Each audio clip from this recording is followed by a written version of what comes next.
but that mountain is not in the Sinai Peninsula. That mountain is in Midian. Where was Moshe when he was keeping Jethro's flock? In Midian. It says, among pastoral people, it is a stranger is freely entertained for 3 days. On the 4th day, he is expected to tell his name and his errand.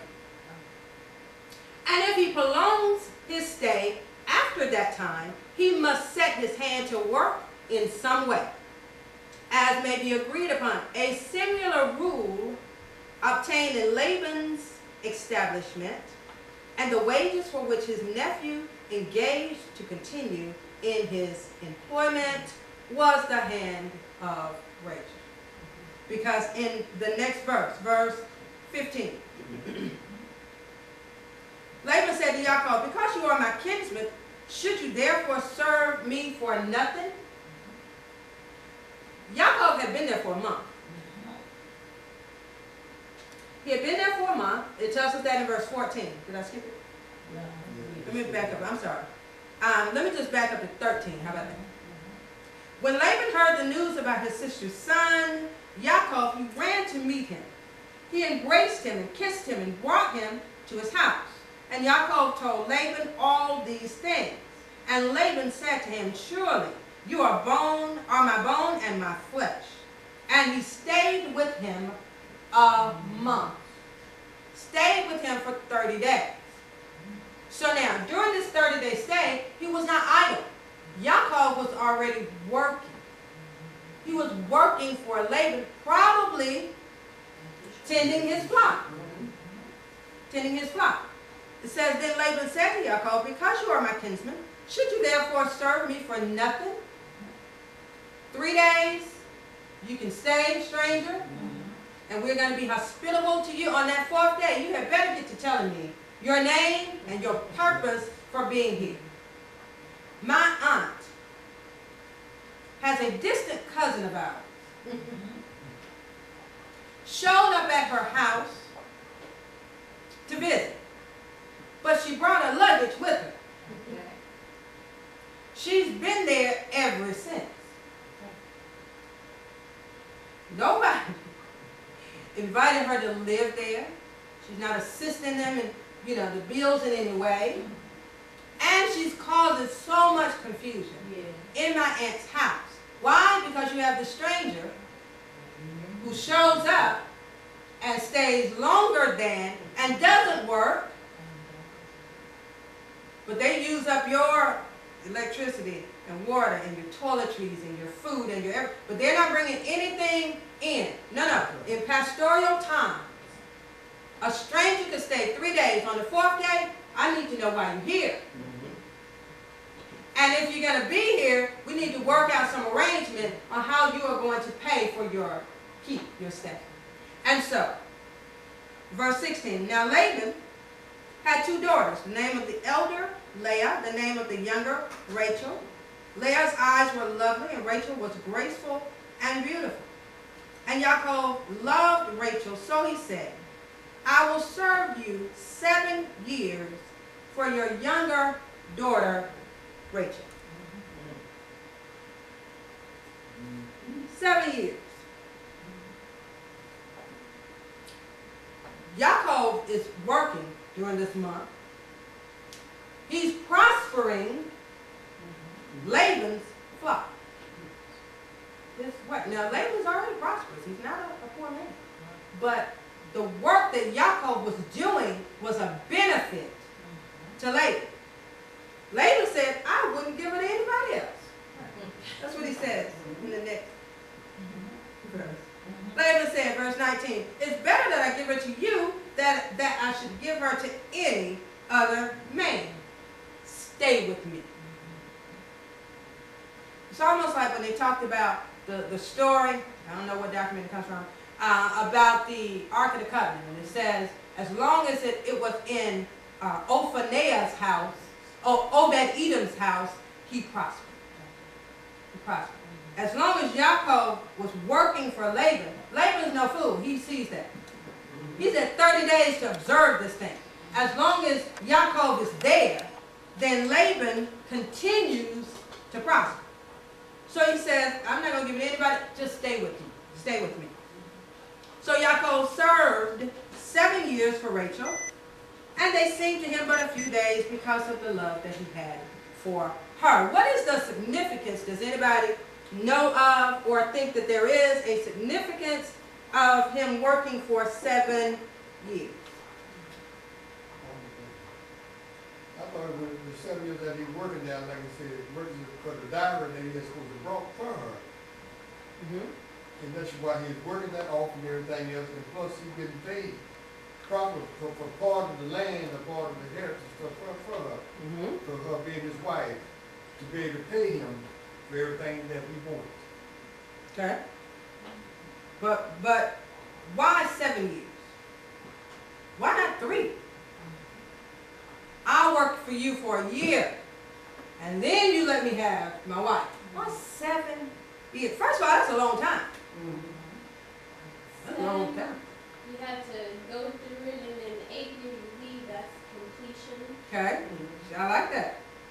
She said, well, 7 years you're going through the transition. The 8th year is the new beginnings. That's your transition. That's the time that he would leave with his wife. If we look at that from our walk, the 7,000-year plan, if you will, of the Most High that will culminate in the 8th year or on the 8th day. On the 8th day. And so he says to him, I'm going to work for you for these 7 years, and then I want Rachel. Okay, I like this.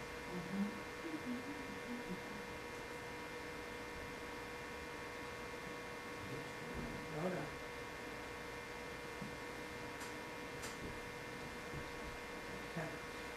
Okay. Yaakov said to Laban, verse 21, give me my wife, that I may go in unto her, for my time is completed. End of the 7 years, Chelsea just said, on the 8th day, 8th year, hey. So Laban gathered together all the people of the place and made a feast. What kind of feast? A wedding feast. Did we talk about the wedding feast last night? Yes.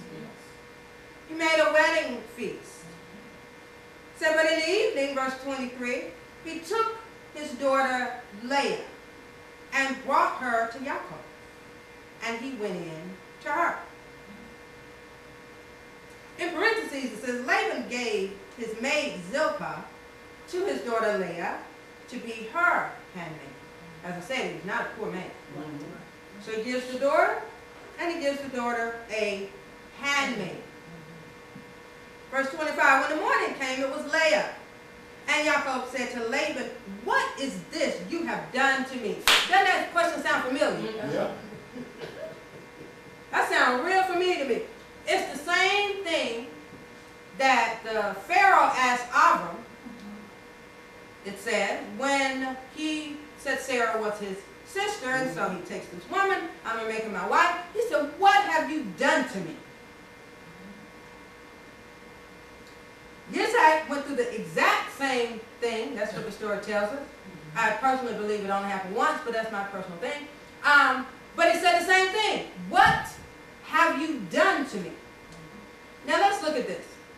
Yaakov, the trickster. He got tricked. He got tricked. He has always been the one. Remember what I said.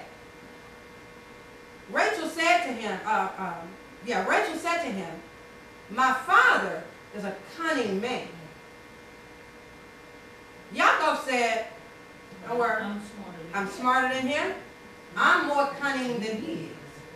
And it's almost like throughout this story of Yaakov, even beyond the 2 marriages, and then he works, and when he first, tries to leave and leaving this out, this exchange is almost as if who is the most cunning. and they have this battle going back and forth. You do this, okay, that was a good one, and I'm going to do this, and we're going to see who prevails. And we know Yaakov prevailed because Ahia was with him. Because Ahia was with him. But they make this wedding feast. And how long does the wedding feast last? Anybody know? About 7 days, 3 days. 7 days. 1 week. Makes this marriage feast for 1 week. Yaakov says to him, what have you done to me? The same way everybody else in the story. The same way he came to the shepherds and he says, what are the sheep? What are we waiting on? They said, no, we can't. We have to wait on all of the flock to get here so they can be watered at one time. They had a particular way of doing things. And Yaakov came and changed that. Huh? Changed that. Deceiver. Absolutely.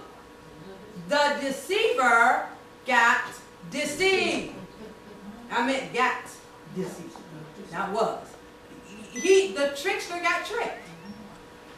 Because the customs of the people that he came and said, what are y'all waiting on? What are these sheep? And they say to him, no, we can't do this. This is the way we do it here. When Rachel came, he moved the rock and watered the sheep. Now, Laban is going to say to him, verse 26. Dr. Scott, read it for us, please. Verse 26, Mm-hmm. it says,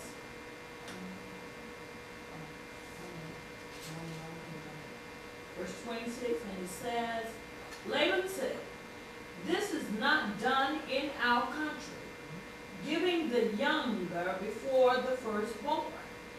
Complete the week of this one, and we will give the other also to you in return for working and serving me another 7 years. Now, let's remember, Laban is no fool.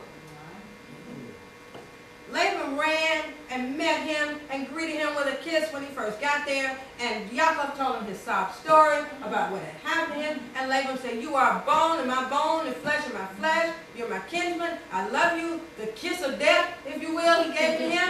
And now, he is using this shepherd. He's using Yaakov because he has prospered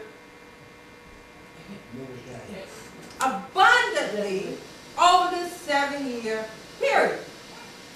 You know, what do they call that thing? The cash cow. I'm not going to let my cash cow go. So now, again, why didn't Laban say, okay, we'll work another year and then you can have? No, Why though? Why? because he wants to increase. Yeah. He's not going to let it go. Mm-hmm. And also, he's just a scandal. Okay, he's a sound scoundrel. He wanted the increase. Anybody else? What else? Why would he say, work another 7 years and then I'll give you Rachel? Why would he say that? Well, he increases hair and increases flock, the things that he already had done, because he knows the Most High is with him, and he will prosper by him. What else? What else? I want us to think deeper than that. What else?